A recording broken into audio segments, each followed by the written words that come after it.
انتہائی واجب الاحترام سامعین و حاضرین، اللہ کے فضل اور توفیق سے آج کے خطبہ جمعۃ المبارک میں موسم حج میں حضرت ابراہیم علیہ السلام کی سیرت کا جو خصوصی تذکرہ ہوتا ہے، اسی کے سہارے پر میں اس وقت عالمی سطح پر جو ایک ماحول بن رہا ہے ابراہیمی معاہدے کے نام پر، قرآن مجید اور سیرت طیبہ کی روشنی میں انشاءاللہ تعالی اس پر چند باتیں گزارشات آپ کی خدمت میں پیش کروں۔ اگر آپ دوستوں کو یاد ہو تو ابھی اسی مہینے میں امریکہ کے صدر ڈونلڈ ٹرمپ عرب ممالک کا دورہ کر کے واپس گئے ہیں۔ اس دورے کے اندر دو تین باتیں بڑی اہم ہیں اور امت محمدیہ صلی اللہ علیہ وسلم کو ان اعلانات، ان خواہشات کے پیچھے جو چھپا ہوا زہر ہے اور جو سازش ہے، اس کو بڑی بیدار مغزی کے ساتھ سمجھنے کی ضرورت ہے۔ امریکی صدر نے یہ کہا کہ اگر سعودی عرب اسرائیل کو تسلیم کر لے تو یہ میری بڑی عزت افزائی ہوگی۔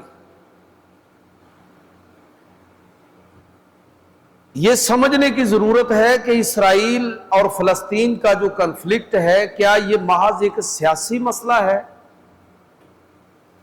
یا اس کی حیثیت ایک مذہبی مسئلے کی بھی ہے؟ اس وقت یہ موضوع نہیں ہے، میں صرف اشارہ کر رہا ہوں کہ یہ پہلو بھی دیکھنے کی ضرورت ہے، اس لیے کہ ایک بڑا طبقہ مسلمانوں کے اندر ایسا پیدا ہو گیا ہے، اور خاص طور پر حکمران طبقہ، کہ جو عرب اسرائیل تعلقات جو ہیں اس میں فلسطین کو محض ایک مقامی اور سیاسی مسئلہ سمجھ رہے ہیں۔ اب دیکھیے ابھی جو غزہ کے حوالے سے پورے عالم عرب کا جو رویہ ہے وہ انتہائی شرمناک اور افسوسناک ہے۔ تو ایک تو یہ بات ہوئی، دوسری اس سے بھی بڑی خطرناک بات یہ کی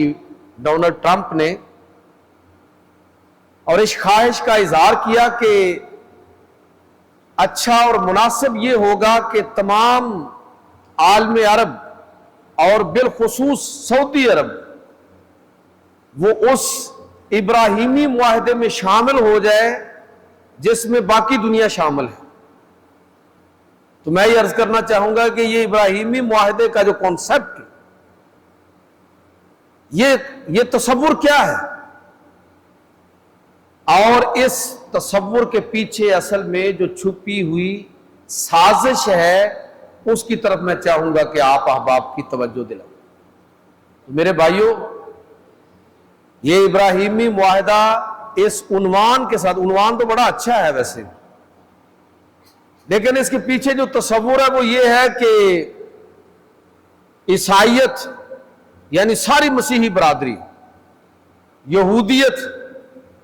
یعنی تمام اسرائیلی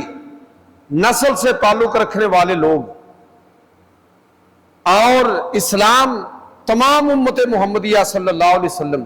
یہ چونکہ تینوں آسمانی مذاہب حضرت ابراہیم علیہ السلام پر جا کے متفق ہو جاتے ہیں، اس سے آگے بے شک اختلاف ہوں لیکن وہاں پر ان کا کوئی اختلاف نہیں ہے، تو یہ مناسب ہوگا کہ تینوں مذہب کے ماننے والے اپنے آپ کو ابراہیمی معاہدے کے اندر شامل کر کے آپس میں تعلقات قائم کریں۔